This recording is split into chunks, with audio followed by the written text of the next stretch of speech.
In this video, we're going to be going over 5 of the best loadouts for Rebirth Island Season 4. These loadouts are specific to this game mode. You can still use your Verdansk loadouts inside Rebirth Island, but I feel like it's very important that you switch up your loadouts and change some attachments to actually get the most out of this game mode. If you enjoy gameplay content as well as short videos, don't forget to subscribe to this channel as we try to reach our goal of 1,000 subscribers, and you can also click the link in the description down below and subscribe to our main channel as well.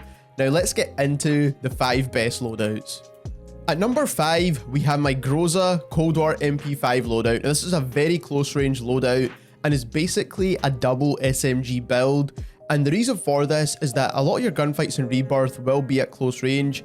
But I'll quickly go over the perks first because these are the same for every single loadout besides one. So we've got Quick Fix, Overkill and Tracker. I believe Tracker is one of the best perks for Rebirth Island. It allows you to see where enemy players are even if they have Ghost. So I do think that Tracker is very underused inside Rebirth.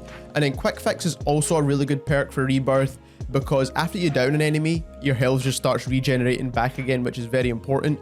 Also, I'm using throwing knives. I want to finish people as quick as possible. For the Cold War MP5, we're using the agency suppressor, and the reason for that is for the vertical recoil control. We would usually use on an SMG the sound suppressor because it actually helps with ADS a little bit better. But like I said, we need that vertical recoil control on the Cold War MP5. Otherwise, it's almost impossible to use, especially since we're not using any underbarrel attachments. Then for the laser, you can either use a Tiger Team Spotlight or steady aim laser. Both are great options. It just depends on whether you want hipfire or faster movement. 50 round drum is kind of self-explanatory. Serpent wrap is for a faster ADS, and I think that's important again in Rebirth. And then Raider stock for the faster strafe speeds. Again, you're going to need this regardless of whether you're playing Rebirth or Verdansk. And as you can see, this whole build is geared more towards movement, and that is the important thing to take away from this. Now moving on into the Groza class, the Groza actually got a buff to its damage with the Season 4 update, and that is why I do think this gun is very good inside Rebirth. It's not a long range rifle like the XM4 or the Farah or anything like that, and it's not really that versatile either. It's basically an SMG, and that's the way you want to run this. So you're using the regular suppressor so it doesn't give you any cons to ADS. It also gives you faster bullet velocity as well as sound suppression, which is important. Tiger Team Spotlight, again, like I said, for that faster movement, it's so important. You can get in and out of buildings inside Rebirth.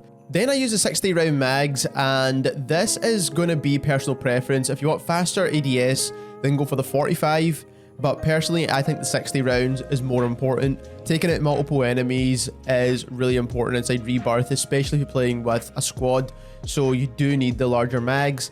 The Serpent Wrap is just going to give you a slightly faster aim down sight time and compensate for this magazine attachment, which I do think is very important. I was actually running a barrel attachment to give you faster strafe speeds, which is the ultralight. So if you think the ADS is good enough, use the ultralight instead of the Serpent Wrap.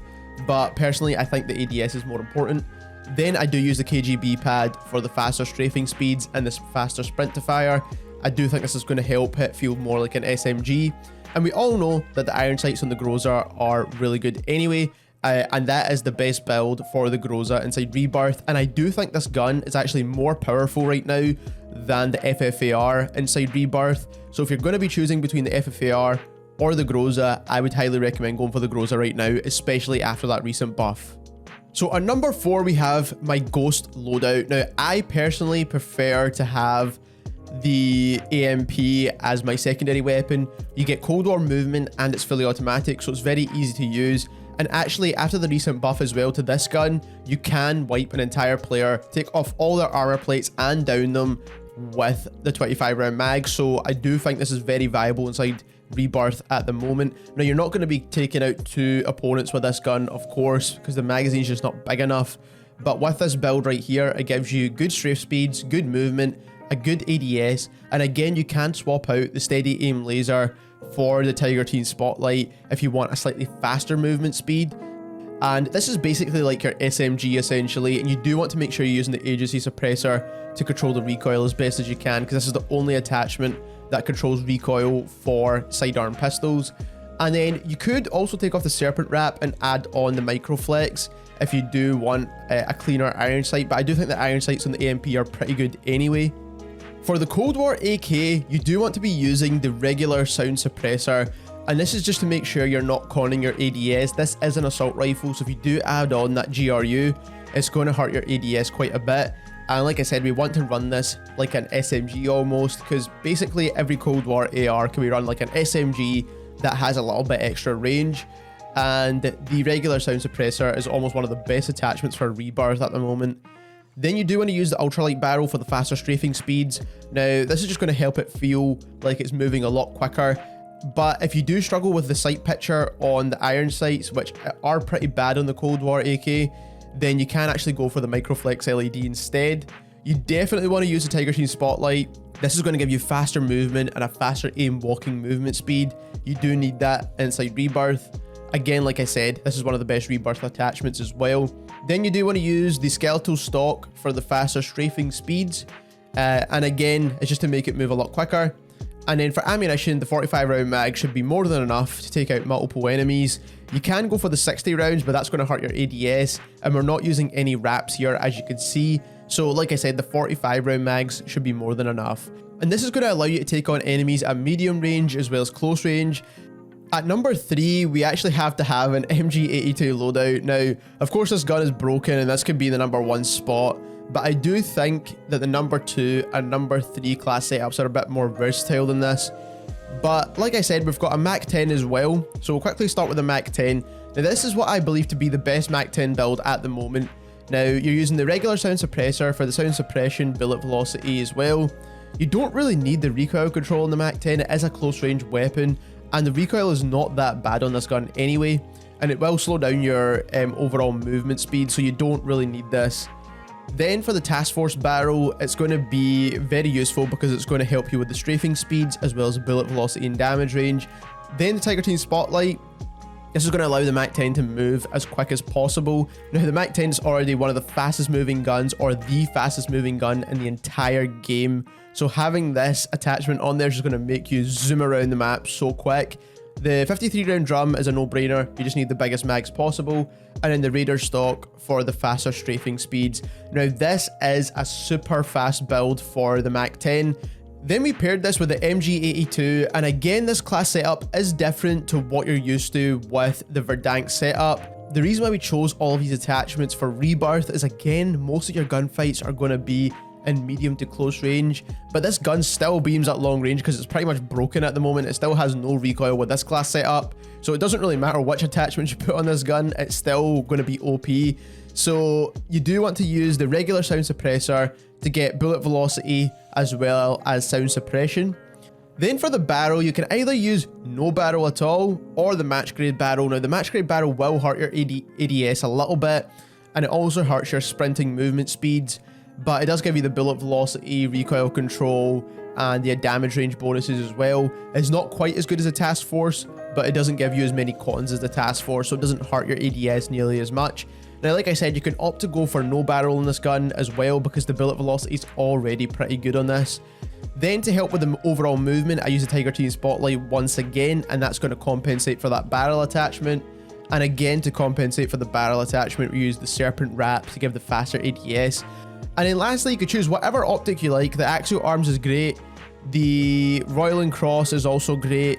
The Hollow Scout is also a good option too. So just whatever you prefer at the moment in time. My personal favourite has always been the Axial Arms, and that is the best MG82 loadout for Rebirth. At number 2, we have the Kar98 LC10 class setup. Now, this works in Verdansk, this works in Rebirth, this works absolutely everywhere. But this combination of weapons is like a perfect class setup. And for the Kar98, you do want to use the standard build. I'm not going to spend too much time on this because this is the build that most people use anyway. So mono suppressor, 27.6 barrel, tac laser, sniper scope, and sport comb. This gives you the fastest ADS time at around about 350 milliseconds. Usually some people do go for the agency suppressor, but again, I think the sound suppressor on the LC10 is perfect. This gun doesn't really have much recoil anyway, so you don't really need that agency suppressor. Then I do go for the task force barrel, and the main reason for this is for the strafing speed bonus, not really for the damage range or the bullet velocity, but that is going to help, especially to get those mid-range gunfights. Then for the Tiger Team Spotlight, again, it's for the movement. Now you can remove this, add on the steady aim laser, or you can remove that and add on the serpent wrap as well. All three of those attachments are great options, but personally I've been enjoying the Tiger Team Spotlight right now. Then I do use the SAS combat stock for the faster strafing speeds. Again, you need to be able to dodge bullets as much as you can hit your shots. And then lastly, the biggest mags possible, which is the 55 round Stanag mags. And that is the best LC10 build. Like I said, there's a few changes you can make to this if you really wanted to, with the lasers and the rear grips. But overall, this gun allows you to deal with enemies at medium range as well as close range. And the number one best loadout, we have the most versatile gun in the game, which is the XM4, and probably one of the most non-versatile guns in the game, which is the nail gun. Now, the nail gun doesn't have any attachments, but it is the fastest killing full auto gun in the game. This kills in 350 milliseconds, which kills faster than every full auto gun, the AS Val included. And another thing I would recommend actually is unlocking this blueprint, or just unlocking the nail gun in general. The blueprint that you get from the store has nails sticking out the side, and it kind of makes it hard to track your enemies a little bit, in my opinion. So you do want to go for this option and just unlock it, because it is a lot cleaner. But like I said, the nail gun is still one of the best close range weapons in the game at the moment.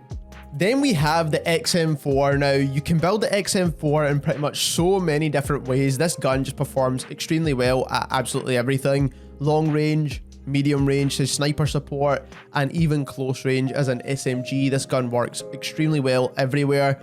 But inside Rebirth, like I said, I think it's more important you build this gun like an SMG. And the way I build this is the regular suppressor. Now, you can actually use the agency suppressor with this exact build as well, especially if you struggle with recoil. This is the best way to go. Personally, I think the recoil's okay on the XM4, and I don't mind using the standard suppressor. Then I do go for the Tiger Team Spotlight. I do think this is an absolute must to make this gun feel very quick and snappy. I do think this is going to make it feel a lot better when it comes to movement in the game. Then I do go for the 60 round mags. You can go for the 45 round mags as well, but I think with the build that we're using and the class setup we're using, especially considering the nail gun doesn't really have a big magazine option, you do need to go for the 60 round mags on the XM4. I do use the serpent grip, but you can also remove this and use the microflex LED as well, because the iron sights on the XM4 are not the best. But I prefer the serpent grip just to kind of remove the ADS con from the 60 round mags. And then lastly, you do want to use the radar pad, and that's to give you the faster strafing speeds. And that is the best number one loadout inside Rebirth, in my opinion. Now, there is a lot of weapons we haven't made onto this list, but I do believe all the Cold War weapons are the best weapons in the game right now. But like I said, those are some of the best guns in the game right now, as well as the 5 best loadouts in the game. Let me know if you've tried these loadouts down in the comments below. Also, if you enjoyed this video, don't forget to subscribe to the channel as we're trying to reach our goal of 1,000 subscribers, and click that link in the description and subscribe to our main channel as well. And thank you very much for watching.